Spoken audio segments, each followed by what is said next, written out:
Mbola fahatafaraka aminao indray ny tenako atao anatin'izao fandarana fantarony marina izao asaiko ianao mba hanaraka ny fandarantsika hatramin'ny farany amin'ity androany ity satria loha hevitra anankiray izay ngeza be no resantsika dia ny hoe fanaratsy ny ao ambadiky ny fetin'ny maty sy ny Halloween.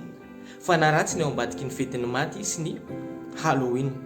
Ny tenin'Andriamanitra dia mazava be makasika amin'izay resaka hoe fifandraisana amin'ny maty izay raha raha ny tenin'Andriamanitra izay endrika rehetra makasika an'izay hoe mifandray amin'ny maty izay. Tenin'Andriamanitra ny amin'ny Deutéronomia toko fa 7:10 ny 1:1 dia milaza hoe aoka tsisy eo aminareo akany amin'ny mpanao atsarana nareo izay olona manao azy hoditsindrian-javatra na ny mpanontany amin'ny maty.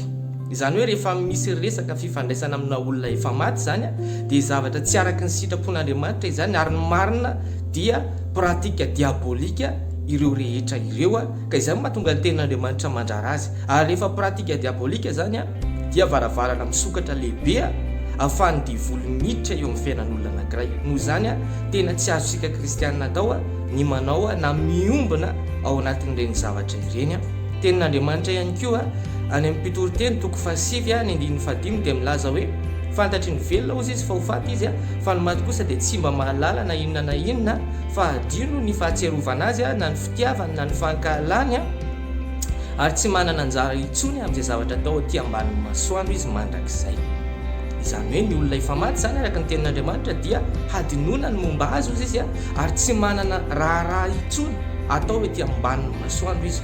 Fa raha misy zany hoe olona efa maty kanefa mbola miverina na hoe mbola miseho na hoe mbola misy fifandraisana n'olona aty ambanin'ny masoandro dia zavatra efa tsy sitrapon'Andriamanitra intsony zany fa fanamaloto na fanaratsy ny ao ambadika an'izany zavatra izany. Ary zany indrindra mahatonga antsika tsy tokony mankalaza ny fetin'ny maty satria ny zavatra atao anatin'izany fetin'ny maty zany dia mifanohitra ao anatin'ilay tenin'Andriamanitra izay mivakitsika teo.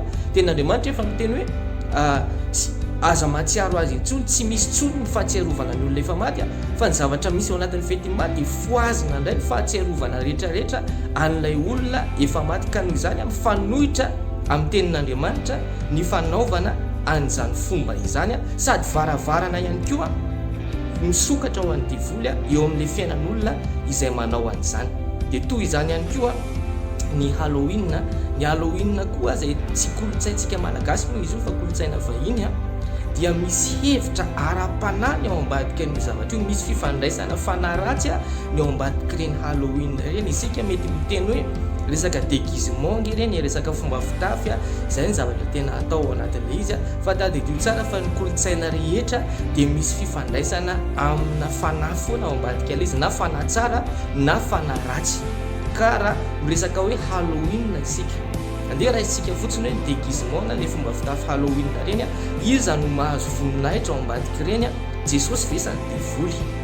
Ary ambonin'izany dia araka ny teneniko teo hoe misy fifandraisana amina fanahy ratsy ao ambadika ireny satria ny zavatra inona ao ambadika ny Halloween dia hoe afaka miverina ny olona efa maty.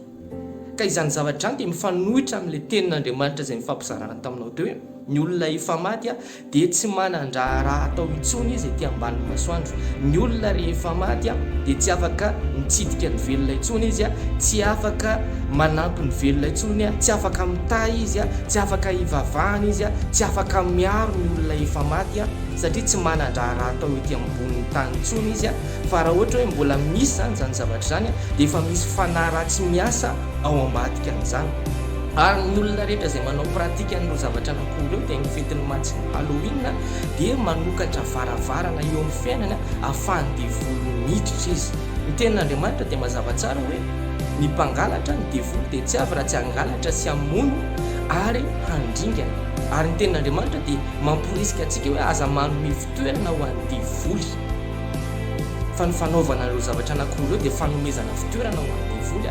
Noho izany mila mitandrina isika kristianina indrindra mba tsy hiombona intsony ao anatin'ireo zavatra ireo satria voalohany indrindra tsy sitrapon'Andriamanitra ireo ary faharoa manarakaraka an'izay dia varavarana misokatra ho an'ny fanahy ratsy ireo zavatra ireo.